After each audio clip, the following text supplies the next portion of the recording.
muscle building all in the genes? Some people cite genetics as the reason for progress or lack thereof when it comes to building muscle mass. But are they right to do so?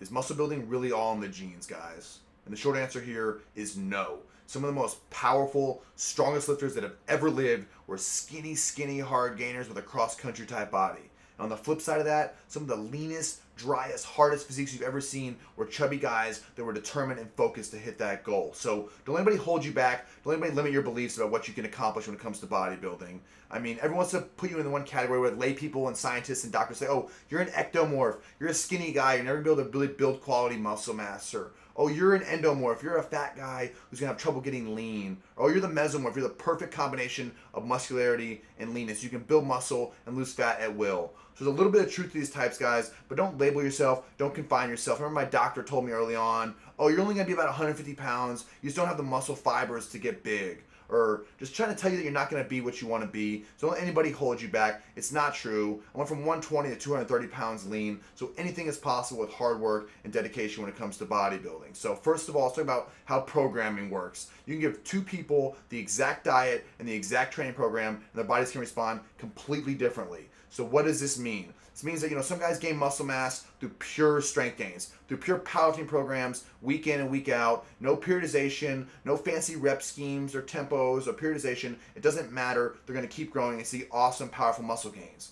While for other guys, volume is the key to growth. So strength is still a factor, but time under tension, the amount of reps, the amount of sets does matter. So for most lifters, the truth is somewhere in the middle of these two. You have to find which combination of power and hypertrophy works best for you.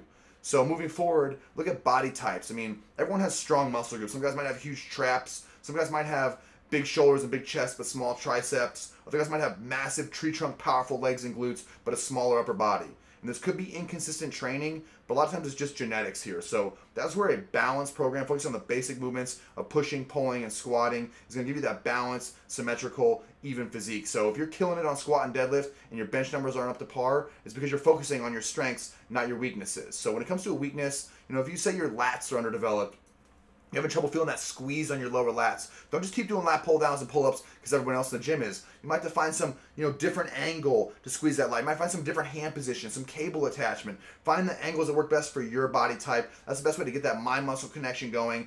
Wake that part of the body up. It's called proprioception. Increase that mind muscle connection, increase those max contractions, and make that weak point a strength. So when you look at other people's body types as well, you think, okay, what's the deal here? Why are some guys so lean and shredded and they seemingly just eat whatever they want? And this is, some genetic gifts here. Genetics is a factor when it comes to how lean you can be. Some guys can look at food and get fat damn near just by looking at it. So everyone has different insulin sensitivities, and I would say carbohydrates is the most important factor for genetics. So if you're a skinny guy and you're not gaining body fat, you're not gaining muscle mass, you can basically eat whatever you want. Just power down the food and get used to force feeding yourself. Now, if you are a little bit sensitive and you start trying to build some muscle mass and you're building body fat along the way, you have to be smart. What you want to do is control your carbohydrate intake, plan it around your training program, pre and post workout, to optimize this carbohydrate intake for your training session.